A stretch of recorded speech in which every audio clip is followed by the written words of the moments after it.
So, hello everyone, this is Deepak Joshi, and today we are going to solve another question of GFG POTD, that is lemonade change. Okay, it is a very easy question as it is marked medium. Okay, as all of you have been already gone through this problem statement, it has given to us that we are the person who are dealing with the bills. Okay, and the cost of the lemonade which is going to be served to the customer is $5.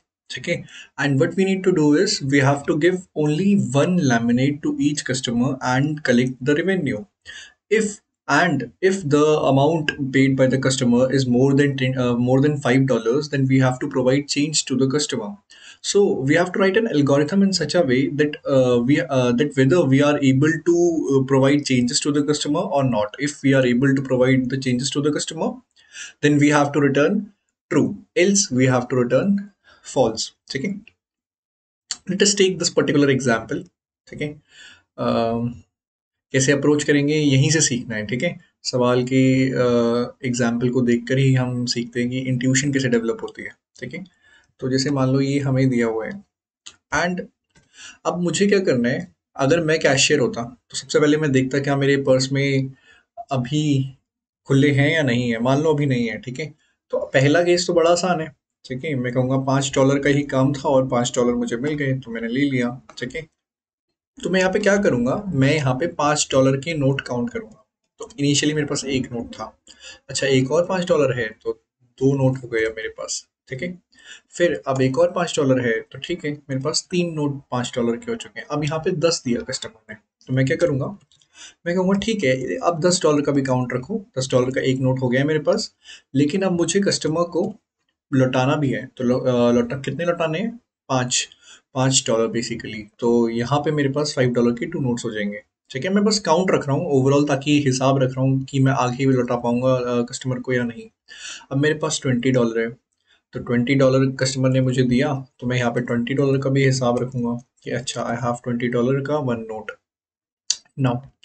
तो अब क्या होगा, मुझे customer को return करना है तो मैं चेक करूंगा क्या मैं रिटर्न कर सकता हूँ. तो यस, पहले मैक्सिमम जितना साइज है उतना रिटर्न करने की कोशिश करो. 20 से छोटा 10 था, मैंने दे दिया $10. अब जीरो हो गए, बचे 5, तो वो यहाँ से जाएगा. और यस, मैं कैपेबल था कस्टमर को लौटाने के, और मेरा टोटल कलेक्शन हुआ है 20 + 5, क्योंकि 5 का भी वन नोट है और 20 का भी. $25 मैंने ओवरऑल कलेक्ट किए. ठीक है, तो और रिटर्न भी सब कुछ कर दिया है.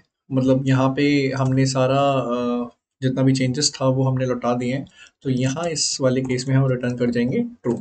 ठीक है, ये ओवरऑल हमने एक एग्जांपल देखा. एक और एग्जांपल देखते हैं जो फॉल्स वाला है. ठीक है, फिर हम ट्राई करेंगे. एग्जांपल 1 हमने देख लिया. ठीक है, नाउ अगर मैं बात करूँ एग्जांपल 2 की. ठीक है, तो एग्जाम्पल 2 जो है हमारा वो भी एक अच्छा केस है, पर इस केस में भाई साहब हमारे पास खुले ही नहीं होंगे देखना.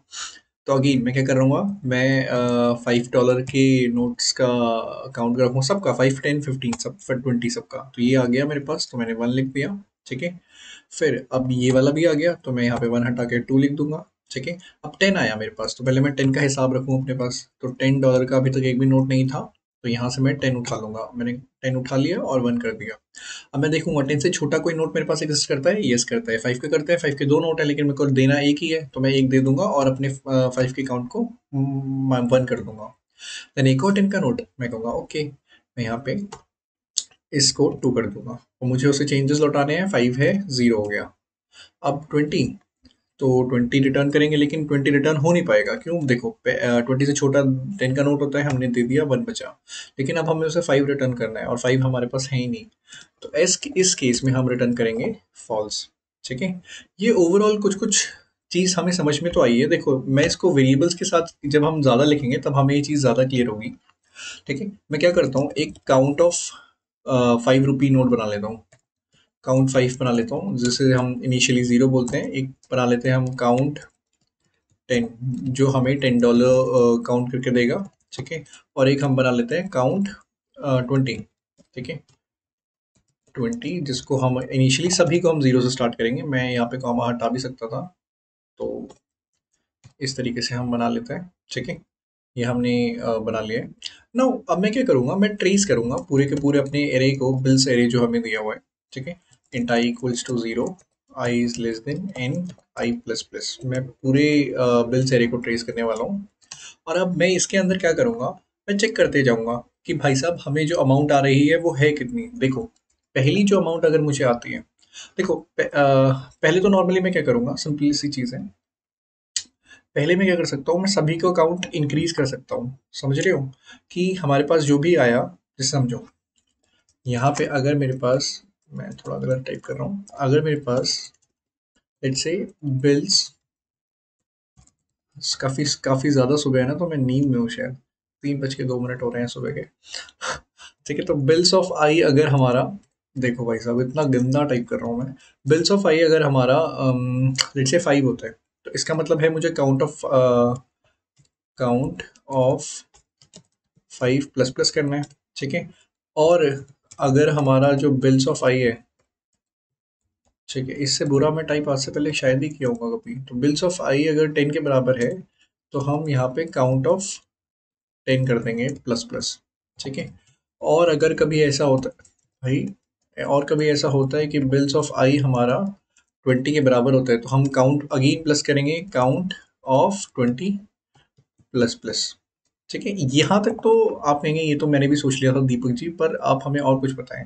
तो मैं कहूँगा ओके, देखिए इतना तो हम सभी कर लेंगे कि हमने अकाउंट इंक्रीज करा दिए हैं। ठीक है, लेकिन अब प्रॉब्लम कहाँ फंसेगी, प्रॉब्लम हमें ये है कि अब हमें चेंजेस रिटर्न करने हैं। वो चेंजेस रिटर्न कैसे करेंगे, देखो सबसे आसान काम, अगर 5 रुपए थे तो हम ले लेंगे, आई एम सॉरी $5 थे तो we are going to take it from the customer.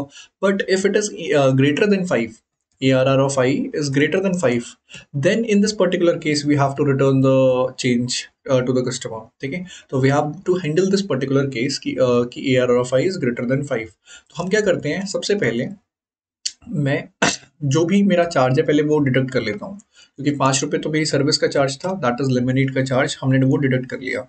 ठीक है, ARR ऑफ 5 में से लेट से कि वो 20 रुपीज़ कस्टमर ने हमें दिए, तो हमने 5 रुपये डिडक्ट कर लिए। अब जो भी वैल्यू आई उसके साथ हमें खेलना है कि हमारे पास जो नोट अवेलेबल है उससे कंपेयर करते जाएंगे, और अगर value at the and zero हो जाती है तो हम कहेंगे कि ये वाला केस हो चुका है, और अगर ज़ीरो नहीं हो पाती मतलब हमारे पास नोटो चेंजेस की कमी है, नोटों की कमी है, तो हम यहाँ पे रिटर्न कर जाएंगे फॉल्स। ठीक है, आई होप आप मेरे शब्दों पे ध्यान दे रहे होंगे। ठीक है, अब हमें क्या करना है, हम तब तक ये वैल्यू चलाएंगे जब तक वो ग्रेटर देन जीरो है। मैंने बताया ना, ये वैल्यू जब तक जीरो नहीं होती तब तक हम देखेंगे। देखो, अगर जो हमारी वैल्यू है वो ग्रेटर देन इक्वल टू 20, मान लो कोई बड़ा नोट देता है वो हमें, ठीक है, और ये होता है, और जो काउंट ऑफ 20 का नोट है वो भी ग्रेटर देन जीरो है, तभी तो हम 20 माइनस कर पाएंगे उसमें से। समझ रहे हो, वैल्यू क्या है, $5 काटने के बाद की वैल्यू, तो अब उस पूरी अमाउंट को हमें जीरो बनाना है, तो अब वो वैल्यू 20 से बड़ी है, तो मतलब हम उसमें से 20 डिडक्ट कर सकते हैं, जस्ट हाईएस्ट हाईएस्ट प्राइस है ना, तो 20 हम डिडक्ट कर सकते हैं। वो कैसे होगा, सिंपली पहले जो भी हमने काउंटिंग की थी 20 की, वो माइनस माइनस कर देंगे, और वैल्यू जो हो जाएगी वो हो जाएगी वेल माइनस 20। सिंपल। ठीक है, ये हम कर सकते हैं। नाउ एक केस और हो सकता है, एक केस क्या हो सकता है कि एल्स इफ जो हमारा वैल्यू है वो ग्रेटर देन इक्वल टू 10 हो जाए। ठीक है, एंड साथ में जो काउंट ऑफ 10 है वो ग्रेटर देन जीरो होना चाहिए, ये केस तो होना ही चाहिए। ठीक है, तो मतलब 10 के नोट भी तो होने चाहिए हमारे पास, वैल्यू 10 से बड़ी है, 10 के नोट होंगे, तो हम कहें क्या कहेंगे, वही जो हमने काउंट 20 में किया। ठीक है, कि काउंट 10 माइनस माइनस कर देंगे, और val equals to val minus 10 कर देंगे, कि हमने 10 का नोट माइनस कर दिया उसमें से। ठीक है, तो ये हमारा सिंपल सा है। अच्छा, एक और केसेस में और हम हैंडल कर सकते हैं 5 के नोट के लिए। ठीक है, कि इफ़ जो हमारा वैल है is greater than equal to, अच्छा हाँ, यहाँ पे हमने सब में इक्वल टू लगाया, ओके 5, एंड साथ में हमारा जो काउंट ऑफ 5 है वो हमारा ग्रेटर देन ज़ीरो है। अगर ऐसा होता है, ठीक है, तो सेम अब तो खुद ही इंट्यूशन आने लग गई होगी आपके अंदर से कि अच्छा अच्छा हाँ भैया ऐसे कर सकते हैं। ठीक है, वेल माइनस 5, सिंपल हम इतना कर देंगे। लेकिन अगर इनमें से ऐसा कुछ भी नहीं होता है, ठीक है, कि भाई साहब आपने वाइल लूप में ये सारे तीनों केसेस चला लिए लेकिन कभी भी वैल्यू कुछ ना कुछ तो है ही, ठीक है, और वैल्यू अभी भी ग्रेटर देन जीरो है, लेकिन यहाँ पे हमारे नोट्स खत्म हो चुके हैं, तो हम क्या कहेंगे, अब कुछ नहीं हो सकता लक्ष्मण, रिटर्न फॉल्स। ठीक है, तो हम करने वाले हैं। ठीक है, आई होप यहाँ तक चीज़ें क्लियर है। फॉर लूप के बाहर निकलेंगे, और अगर हम सही सलामत फॉर लूप के बाहर निकल जाते हैं तो मतलब हमने सब कुछ सही किया है। मैं एक बार ना इसको कंपाइल एंड रन करके बस देख लेता हूँ कि मैंने टाइपिंग मिस्टेक तो नहीं की। फिर मैं आपको पूरा समझाऊँगा इसको अच्छे से एक बार, ठीक है? हाँ, मैं जानता था कि उसने कहा है कि हमें एआरआर कहाँ से आ गया है, और मैं जानता था मेरी आदत जो एआरआर की है वो जाएगी नहीं, तो हम यहाँ पे इसको एआरआर ही कर देते हैं।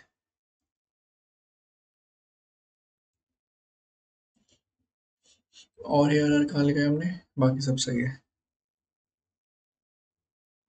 और देखते हैं और क्या किया है हमने। ठीक है। देखो अब समझते हैं ज़रा, समझते हैं विद दिस एग्जांपल जिसमें ट्रू आता है वो देखेंगे, ठीक है? ये वाला केस उठा लेते हैं हम। देखो, यहाँ से समझते हैं।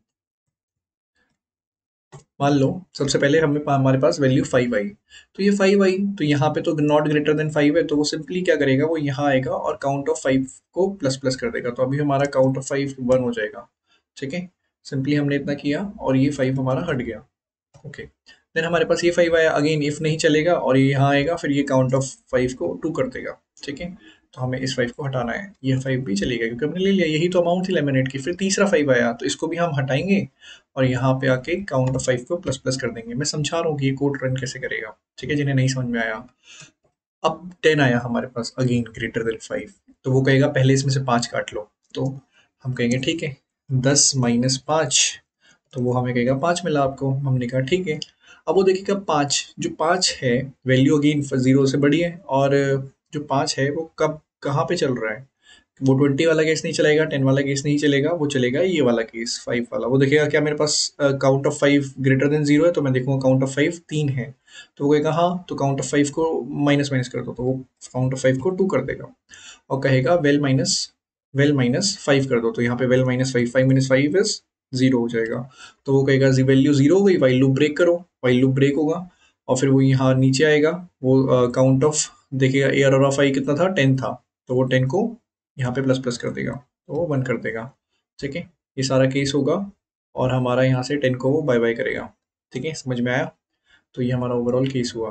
अच्छा, मैं यहाँ से इस कमेंट को हटाऊँ। अब देखो 20 आया, 20 इज ग्रेटर देन 5, तो वो पहले वैल्यू निकालेगा, वो कहेगा 20 माइनस 5, पहले मेरे पैसे निकालो, तो वो 15 5 लेगा, 15 चाहिए तो उसे लौटाने हैं। वो देखेगा वैल्यू इज ग्रेटर देन 0, वो कहेगा यस, वो कहेगा कौन सा वाला केस है, 20 से बड़ी है, मैं कहूँगा नहीं, वो कहेगा 10 से बड़ा है, मैं कहूँगा हाँ, फिर वो कहेगा काउंट 10 है, काउंट 10 हाँ है, 1 नोट है, तो वो कहेगा आते ही काउंट को 10 को माइनस माइनस कर देना, तो वो यहाँ पे काउंट 10 को माइनस माइनस कर देगा और फिर वैल्यू में से 10 माइनस कर देगा, तो वैल्यू अब कितनी बचेगी, 15 माइनस 10, तो 15 माइनस 10 इज 5, 5 बची।